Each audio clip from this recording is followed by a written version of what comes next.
with this to thank my friend, Professor Ludek Chwea, for, first of all, the excellent job he has done running the Kenya School of Government, which is not a surprise to anyone, because when he came here, everyone knew we had landed on probably one of our best professionals to run this institution. But most importantly, to walk in the path that he has walked for a long time, because he's formerly our principal secretary in the State Department of Correctional Services. And as soon as he left that place and came here, he did not forget the Correctional Services Department, and therefore he has continued in this relationship. So, Professor Chwea, I'm really grateful for what you have done, and on my own behalf and on behalf of my colleagues at the ministry, I promise that we will strengthen the relationship with Cecilia Githua, the Deputy Rep, UNODC, Ambassador Henrietta, and all of you, my colleagues who are here this morning. I'll be very brief and specific to the point. We're very happy about what's going on here. So the first thing I want to start with is to thank my friend, Professor Ludek Chwea, for, first of all, the excellent job he has done running the Kenya School of Government, which is not a surprise to anyone, because when he came here, everyone knew we had landed on probably one of our best professionals to run this institution. But most importantly, to walk in the path that he has walked for a long time, because he's formerly our principal secretary in the State Department of Correctional Services. And as soon as he left that place and came here, he did not forget the Correctional Services Department, and therefore he has continued in this relationship. So, Professor Chwea, I'm really grateful for what you have done, and on my own behalf and on behalf of my colleagues at the ministry, I promise that we will strengthen the relationship and make sure that the agreement we have signed today between yourself and the PAs is not just a piece of paper, but it's going to mean that we will do a lot of work together. Secondly, I want to thank our partners, the European Union and the UNODC, for the excellent work we've done together. We've done a lot. We put up our courts in committee and the stuff that we were working on with UNODC, and UNODC has remained a very strong partner of the justice system in our country, and we continue to work very closely on a number of things in this department. I thank all our partners, the Regional Office for East Africa, from the Crime Prevention and Criminal Justice Program, Charity, Kawi, and the team that has been working with us. We are grateful, and we will continue to work together. In fact, at the end of my remarks, I'm going to give you what I consider to be our newest and most important challenge on where we should go to from here. Now, our focus, if I have to be very precise, my dear friends, is reintegration of offenders into our society. That's really what we are here for, to ensure that as much as is possible, we reintegrate the offenders. Second time and third time and fourth time offenders are evidence that our work, our aftercare work, is not successful. The character of success in this work will be demonstrated first by a reduction of the repeat offenders amongst us. It will be demonstrated by how active the aftercare members become in their societies and how well they integrate and relate with other members of society. That's why I think that, one, I am grateful because the attention that the executive branch of government has paid to the criminal justice system, working with a very strong collaboration with the judiciary, is now bearing new fruits, because this is the first time in the history of our country we've had that number of probation officers. When the exercise is done, when we are done with this phase of hiring, we will have recruited 1,000 officers, because we have 600 in, we're in the process of recruiting an additional 400. So we will have recruited 1,000 probation officers. I mean, we have never recruited that kind of number since independence at any one point in time. Of hiring, we will have recruited 1,000 officers because we have 600 in, we're in the process of, so recruiting an additional 400. We will have recruited we have never recruited 1,000 probation officers, that kind of number since independence. Of hiring, we will have recruited 1,000 officers. We will get out about 5,000 or so of those petty offenders and so on, so that we can move them into the community service program. And I'm confident that we will succeed because we have this program, because we have 1,000 probation officers, and because I would like to challenge us to move on to the next frontier of doing this work. And the next frontier of doing this work is building successful collaboration networks with social sector agencies that will work with us. I have been persuading the EU ambassador here to get some small budget and work with us so that we can pull in faith-based leaderships to work with us and give us a few volunteer probation officers to work with us. And I am going to talk to my colleagues in the State Department of Interior and Citizen Services. We pull in a few people from the national government officers, the chiefs and the deputy county commissioners to participate in this so that we back up the probation officers. That way then we'll be able to cover a wider section of society.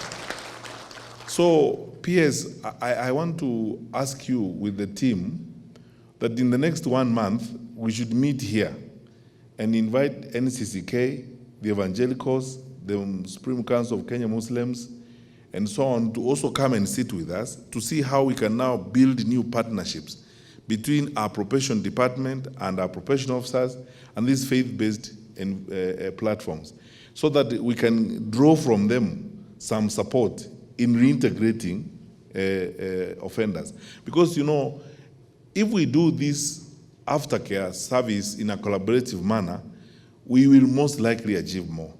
So Charity, in your program, what I hope we will do is we will now begin to work with these people, call them in and see how best, for example, the churches can contribute to us, how faith-based leaders can contribute to this program,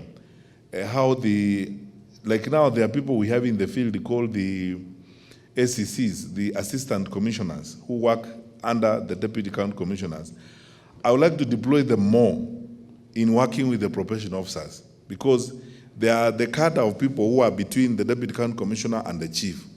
And these people, if we deployed another 1,000 of those to work with probation officers, we double the strength of the officers we have, and that way then we are able to also support the judiciary in the work that they are doing. I truly, truly hope that in the next phase, when we start this work that we are going to review in May, we'll be able to get about another 5,000 or more of those petty offenders into the community service program. And then with an increased number of probation officers, we are able then to decongest our prisons as we go forward. I'm very sincerely grateful to our partners for your continued support to the work that we are doing. And I'm grateful to the State Department of Correctional Services, my colleague PS and your team for the work that you have continued to do. However, I want to challenge us.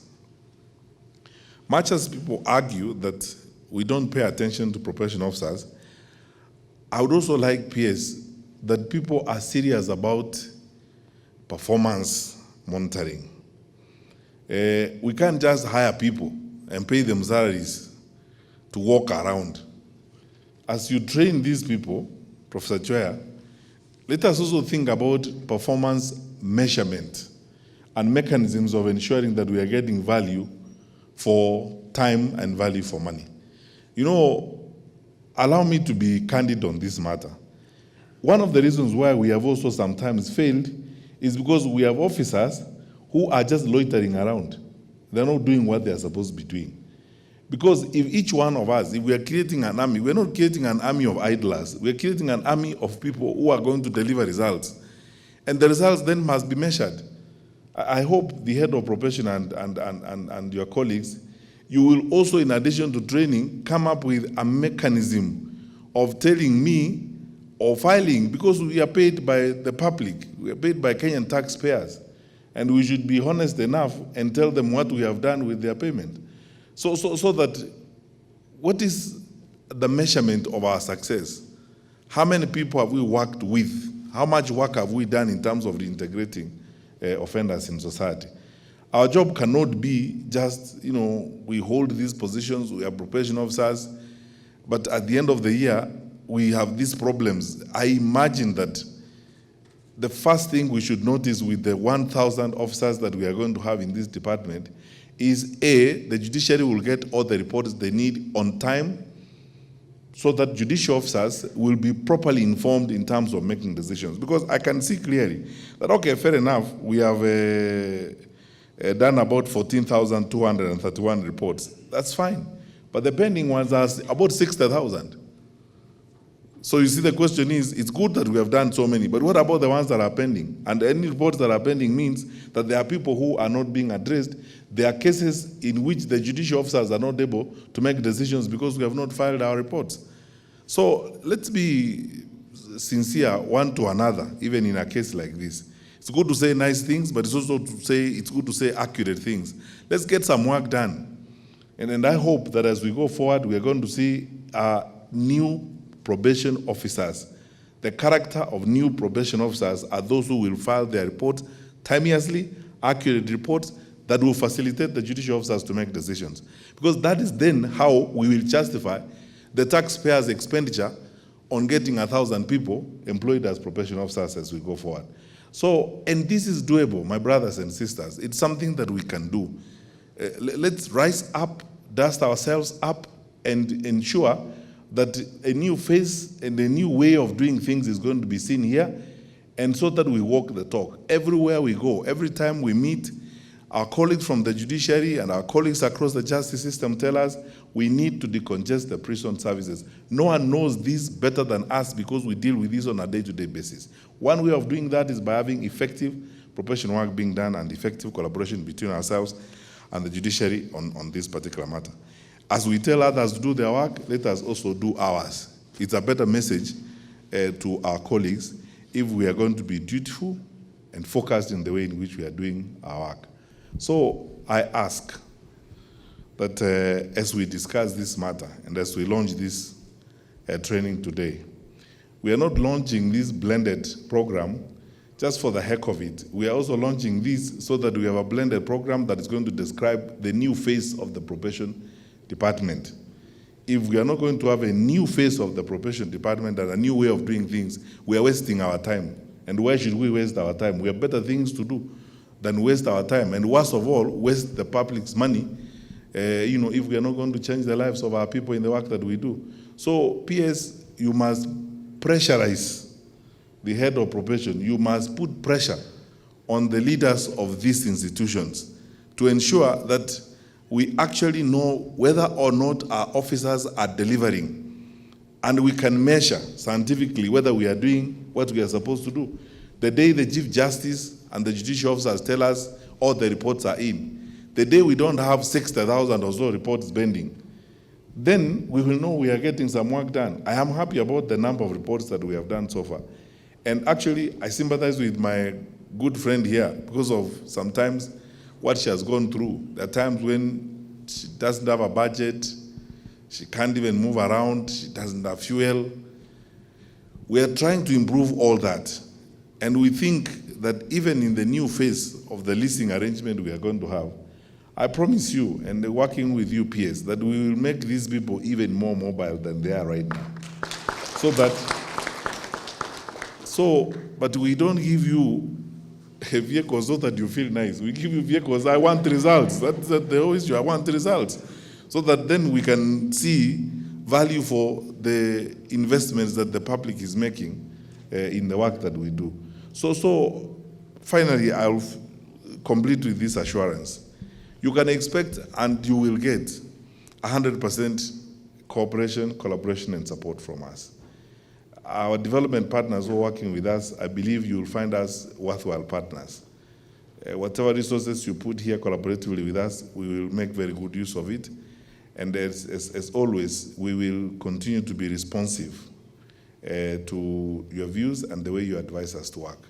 For my colleagues in the department, you can expect and will get a lot of support, both from my office, the PS's office, and all of us who are working with you. And my sister, now is the time to prove that acquiring more manpower will mean something. And we want to see that something. And as I said,